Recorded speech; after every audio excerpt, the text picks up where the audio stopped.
Right now at 6, progress on the Palisades and the Eaton fires, but is it enough? The concern is winds pick back up tonight. Melissa. And Colleen, we've got moderate to locally strong winds on the way. Wind advisories, high wind warnings have been posted tonight right through Wednesday. We'll talk about it coming up with your first alert forecast. And what caused two of California's most destructive fires in state history? Well, investigators locate a possible point of origin in the Palisades fire, just as some people who survived the Eaton fire start pointing fingers. NBC4 News at 6 starts with breaking news. And we begin here at 6 with the Palisades and Eaton fire still burning here in L.A. County. Good evening once again, everybody. I'm Michael Brownlee. And I'm Colleen Williams. The focus for firefighters today, getting the upper hand just before the Santa Ana winds are scheduled to pick up tonight. Here's where the numbers stand right now. The Palisades fires burned nearly 24,000 acres. Containment, 14%. Meantime, the Eaton fires burned more than 14,000 acres. Containment there, 33%. Firefighters continue to work on hotspots on both major fires. The death toll stands at 24 across L.A. County. Tens of thousands of people are still under evacuation orders. And with the winds set to move in tonight, set to return, more could be told to pick up and go at a moment's notice. All right, we have team coverage in Altadena and the Palisades tonight, two of the most vulnerable areas as we monitor our weather. Let's begin with meteorologist Melissa McGee and those winds. Melissa. Yeah, Michael and Colleen, we're already starting to see those winds pick up. They developed tonight and then they really increased during the overnight hours. So some of the peak gusts right now, Santa Clarita, close to 40 miles per hour. Orange County, Santa Ana, you've got a gust up to 33. Not so bad right now. Riverside, the IE, gusting close to 22 miles per hour. Nonetheless, it's the combination of the gusty winds, dry relative humidity on the ground, which will lead to rapid fire growth. So we've got red flag warnings for almost everybody. The exception, LA County and the coast, the basin and the coast, and the coastal sections of Orange County. But we're tracking strong winds right through our Wednesday. So a timeline for you tonight, right through Tuesday and Wednesday, moderate to locally strong winds across the region. Overall, for most locations, 45 to 55 miles per hour gusts. And then as we look at our mountain spots, you could have some isolated winds up to 70 miles per hour. The highest intensity will be overnight from 4 a.m. Tuesday until noon on Wednesday. So more than a 24-hour window of finding strong winds, mainly for LA and Ventura counties. The impacts, even though the winds will not be as strong as they were with our last event, it's still fairly dangerous because we've got dry conditions on the ground. So new or existing fires will spread fairly rapidly. We'll go over the details coming up with your first alert forecast. Michael, back over to you. All right, Melissa, thank you. A major development of the Palisades fire investigation. Multiple law enforcement sources tell NBC News an early focus is a possible human cause, potentially revolving around fireworks or unauthorized campers. NBC4 shows you fire investigators here combing through some areas of interest.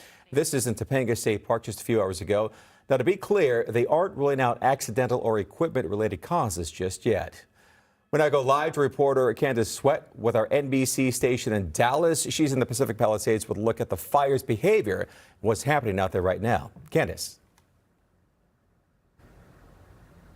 Right, we are on Sunset Boulevard at what was once a restaurant, and this is just absolutely heartbreaking to see. You can imagine people once visited this restaurant for birthday dinners, anniversary dinners, to meet up with friends, and now it is just absolutely gutted. Right next door, there's a Bank of America where people would do their business. This is an area where you can tell there was once a hustle and bustle and livelihood of folks who live, work, and played here. Now, this is what is left of what's standing in this area. Now, a couple of blocks down the street, and we hope to be able to give you some visuals of this in about an hour, but there's just what you can see in terms of how unpredictable these wildfires can be. It's sort of a tale of two fates, of two different churches, one that was left standing and one that is completely gutted. Now, a few minutes ago, we spoke to one of the locals here, a man who's been here for some 80 years, and he believes that this town, this area, his home, will absolutely rebuild. And it's sort of hard to imagine when you see this sort of devastation. But really, when you think about it, you need people like this. You need the folks who have a heart for this town, who have a heart for this city, and believe that this can absolutely be done, that rebuilding will happen at some point. Of course, it's going to take some time. When you see this devastation, just absolutely heartbreaking. But again, this gentleman, 80 years old, says he's lived here his entire life. He has no doubt that the Palisades will come back, and we'll have more from Sunset Boulevard coming up in the next hour. Again, just a tale of two churches across the street. Buildings left untouched, and again, just a really example of how unpredictable these fires can be, how devastating they can be. But we'll continue to stay out here, monitor what's going on in terms of neighbors helping neighbors and people showing up in ways that they always do in situations like this. For NBC4, Candace Sweat. Candace, thank you for that. It really speaks to the power of community.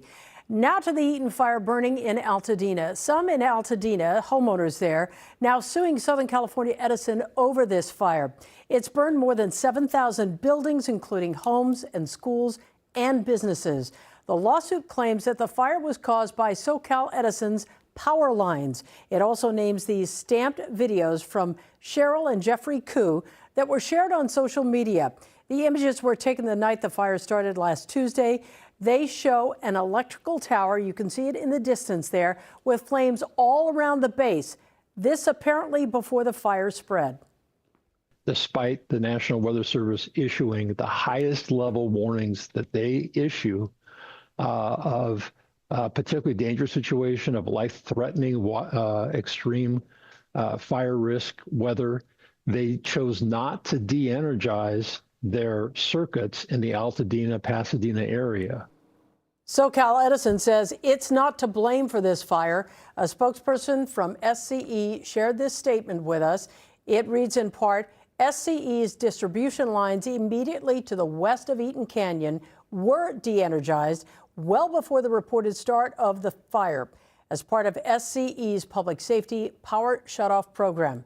SCE is currently conducting a review of this event. Well, work is already happening in Altadena to try to get that community back together after so much was lost in the Eaton fire. Conan Nolan joins us live in Altadena, where the problems many homeowners are facing already. Conan. That's right, Michael. Keep in mind that what we're standing here, you're going to multiply that by several thousand times from the Palisades to Altadena. It's the toxicity of the home sites. There's asbestos in so many places. There are car batteries, even electric car batteries, that have melted into the ground. That's filled with cobalt and lithium and nickel. These are toxic waste dumps. Getting rid of that is the first order of business, in which is going to be a very difficult road ahead. It is the cadence slowly enveloping scores of neighborhoods throughout Altadena, one street at a time.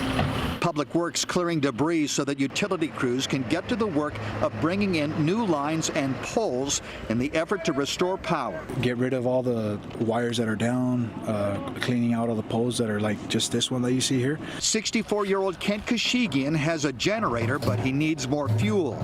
He saved his home using water from his swimming pool. Neighbors not so lucky. I saw there was fire in the eaves. Yeah, I put those out with the buckets, and they're equal. I broke the wall, the other side of the garage, and poured water by cup in there. Oh my God. There wasn't a fireman until Friday. Such are the tentative first steps to an oh so difficult future. Jeremiah Van Cans is a real estate agent now struggling to get burned out clients shelter. This while navigating the precarious road ahead. Phase one, remove all the hazardous material to get the rubble out of here.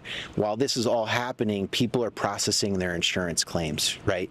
If you lost your house, file that claim as soon as possible. What do you have? 12,000 plus people wanting to rebuild at the same time. So that's going to cause major delays. The state already has a shortage of housing and of construction labor, but no shortage, unfortunately, of speculators who started seeking bargains even before the smoke cleared. The land that the house once sat on, they're already speculating on that. Yeah, it's disgusting.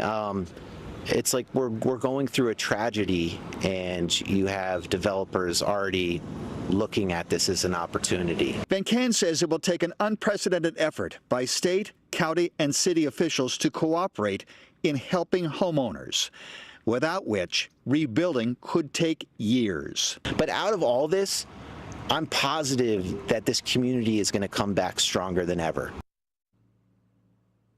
That's certainly the hope, but keep in mind, remember the mud flows in Montecito in Santa Barbara County that caused widespread death there and destruction?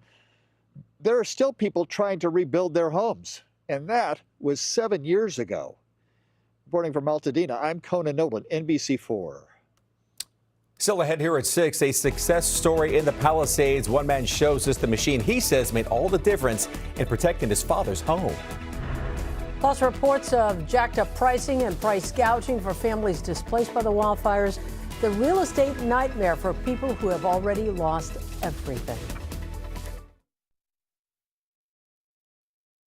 Protecting your home from wildfires, it really is top of mind for people living in areas with fire danger risk tonight. One family, though, says they are certain a home watering system saved their house from the Palisades fire. Yeah, they live just a 4-minute walk from where the first 911 calls came in for the Palisades fire.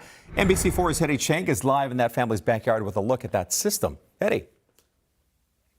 Yeah, Colleen and Michael, we were just listening to the interview in Conan's report there from that homeowner. This is kind of like a homemade sprinkling system, but think of it as much more advanced. This is the Goling family swimming pool. It used to have about 20,000 gallons of water. It's all gone now, they say, because it went to protect their property. This is where we set up our sprinkler for quite a bit of time. Patrick Goling tells us he's certain two things saved his father's Palisades Highlands home. We cleared out brush that was on our property all the way here, and if you see there, all the trees, everything was cleared on the bottom. Everything dry and dead, we cleared out. The other thing is now sitting in his father's garage. It's a water pump that's fueled by a Honda engine. Consider it a generator-powered, homemade sprinkler system that you hook up to your swimming pool. Goling's father purchased it from someone online last summer for $3,700. I visioned this being burning, and I said to myself, this is a catastrophe to happen. This is video of the family's test run a few months ago. At the time, they couldn't have known one of the most devastating fires in history would race through their neighborhood. When we came back on Thursday, we were so shocked to see this tree that had caught fire and all this hillside below. And that's when it occurred to us that there's no doubt in our mind that if this wasn't soaking for 5 hours, that the fire would have lit up and burnt everything. The Golings ran the equipment for 10 hours after the Palisades fire started Tuesday. They drained their 20,000-gallon pool and the one next door. Their homes are among the few dozen in their Highlands neighborhood that survived. The Golings say they feel for their community and so many who lost everything. They do believe luck was on their side, but also feel their home watering system saved their home. People should be better prepared for future fires. Fires aren't going anywhere. We want people to save their homes. We saved our home. We want to share our experience with them. Again, the Goling family spent about $3,700 on this system. They also realized that not everybody has a swimming pool, but there's other ways they did protect their property. Notice how they moved all the patio furniture off of their balcony away from the house. That, along with brush clearance and this homemade sprinkler system, they believe is why they have a home to return to. We're live in the Pacific Palisades tonight. Hetty Chang, NBC4 News. And as I mentioned, a little bit of luck. Hetty, thank you for that. Want to give you a live look right now from our camera here in Universal City as we wait on yet more wind. Meteorologist Melissa McGee timing it out for you in your first alert forecast. Hey, Melissa. Hi there, Michael. And yeah, we are tracking those strong winds, but right now it's really quiet. It was actually a great afternoon earlier today. Temperatures were in the 60s. As we're looking at a picture outside of Long Beach here on this Monday evening, there are 4 things to watch because we are tracking moderate to locally strong Santa Ana winds on the way. So damaging winds tonight right through our Wednesday. The peak intensity overnight tonight, so 4 a.m. Tuesday until 12 p.m. on Wednesday. So more than a 24-hour period of some locally strong winds here in Southern California. Northeasterly winds for most spots, anywhere from 45 to 55 miles per hour in terms of those gusts. The mountain could have winds gusting as high as 70 miles per hour. So the difference with this Santa Ana wind event and the one we had last week is that, yes, we are not tracking hurricane force winds across the region. However, it is just as dangerous. And here's why. Relative humidity down into the teens and the single digits. So dry conditions on the ground will allow new or existing fires to spread fairly rapidly. And that's our highest concern over the next 72 hours here. So we've got wind alerts to tell you about. In tan, we've got the wind advisories for much of Orange County and the Inland Empire. And then the mustard shaded color here, that's a high wind warning. That's across areas in LA and Ventura counties. And this will stay up until 6 p.m. on Wednesday. Why the strong winds? We're tracking an upper level low and a surface high pressure. So we've got this cold mountain winds coming through and racing through the canyons and passes. The highest gusts out across the mountains and the foothills. That wind will downslope. It compresses as it warms at the surface and it dries out the atmosphere. So I want to do two things for you. I want to talk about LA and Ventura County winds and also Orange County and the IE. First, later on tonight for LA and Ventura counties at 11 o'clock, it's still pretty strong. The winds will start to develop tonight, close to 45 miles per hour in Moore Park, close to 40 for Thousand Oaks and Simi Valley. And also another difference with this event and last week, this is in our wind-prone spots, right through the Santa Clarita Valley, Ventura County, valleys and mountains. LA County, you are void of strong winds across our region this time. Now across areas in Orange County later on this evening when we are tracking those stronger winds. They develop tonight for Orange County mountains and they really start to intensify for you as we get into Tuesday afternoon. Close to 45 miles per hour in Beaumont and close to 40 miles per hour for some of the mountain spots in Orange County. So we will continue to track the winds, but no matter where you are over the next few days, air quality is a big concern. Moderate conditions for much of the basin, but the air is unhealthy for sensitive groups with this orange square here. That's for areas west of Downey, so Compton, Linwood, Southgate, and also where we're dealing with the Palisades fire. Make sure you monitor conditions outside. The air is unhealthy for sensitive groups. So here's your forecast tomorrow for the basin. 68 degrees. We're tracking those winds Tuesday and Wednesday. Same thing for the coast. High temperatures in the middle and upper 60s. I am tracking a pattern change, though, as we get into Thursday. More of a northeasterly wind develops, more of an onshore flow. That marine layer is back, and it'll cool us down. 68 degrees for the valleys tomorrow, the Inland Empire, and it's 66, upper 60s, lower 70s as you head into your Wednesday. And then as we look at the high desert, 56 for your high temperature on Tuesday. Windy conditions or breezy. You can see for the low desert, upper 60s, around 70 the next few days. Mountains Tuesday and Wednesday, very windy for you. Otherwise, temperatures hanging out in the 40s. That's your forecast. Colleen, back over to you. All right, Melissa, thank you. We have some breaking news to show you and to tell you about here. Right now, fire crews are battling a brush fire. This is in Yurupa Valley. This is, we understand, very close to DiMaggio Street. As you can see, smoke and flames coming from the brushes and the trees there. This fire is burning near homes. You could see that in one of the silhouette pictures there. We're just getting this video in right now. We're not sure about any evacuations. We're working to find that out. We will continue to follow this fire. Again, it's in Yurupa Valley. We'll bring you updates as soon as we have them. We have some more details right now on those criminal charges just announced against the people accused of looting and burglary. LA County District Attorney Nathan Hochman says 10 people, 10 now, facing charges. 9 of them associated with looting and burglary. 1 person has been charged with arson. That arson charge not associated with any of the major fires. Apparently, it's connected to a fire at a park in Azusa. Many wildfire survivors are reporting a spike in rental prices in L.A. since the fire started last week. NBC4's McCullough Medina spoke with some of them who say they've seen an 80% jump on rentals in recent days, which has only created another hurdle for them. read about a Beverly Hills mansion that went up like 86%. Real estate broker Jimmy Mercado is talking about this Bel Air mansion listed this weekend for $29,500 a month. That's up from $15,900 when it was last listed in September. The listing has since been removed, but we found other listings that show a 29 or 22% hike in prices since the days after the fire. Mercado says it's a clear example of the jacked up prices that those in need are facing right now after losing everything because of the fires. I've had calls from people who've lost their homes and looking for places, and I know the prices have significantly increased illegally.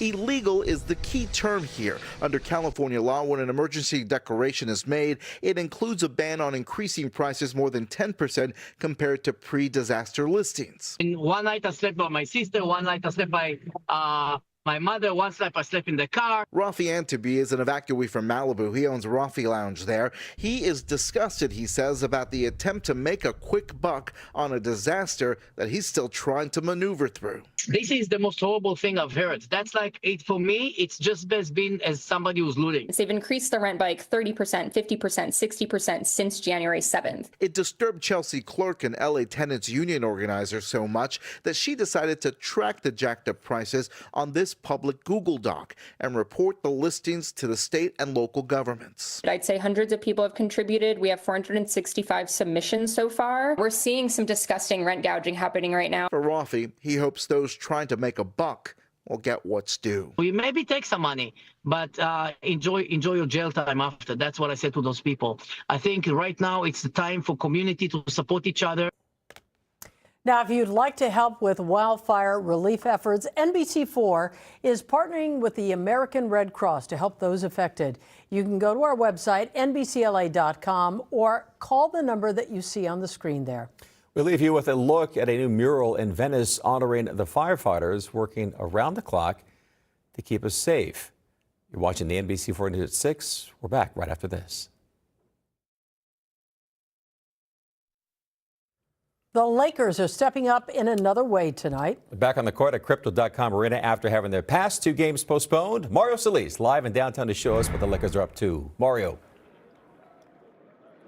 Guys, thank you. Lakers are going to be back on the court tonight. They postponed a couple of games last week, and it's also a very special night, not just because the Lakers are playing, but also because there's a good cause tonight. They've started a donation drive.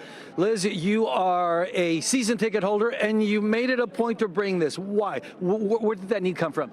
Of course, it's important to help our community and to come together as a community to help the fire victims and people that have been displaced. All right, now you're going to head on over there and drop off your stuff.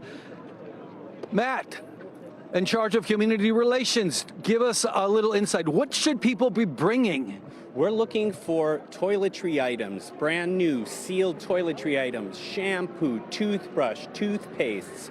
Bring it. We'll be happy to get those redistributed out to our partner, the LA Food Bank. So we're also looking for high protein food items, power bars, energy bars.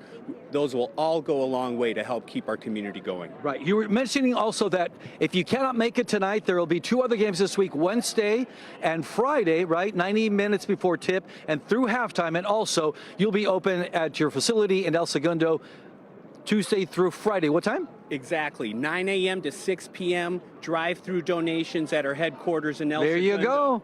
That's it. All right, that's it. Live from Crypto.com Arena. Back to you guys. All right, Mario, we'll be back at 7 with the latest on the winds and the wildfires. West Coast edition of the NBC Nightly News starts right now.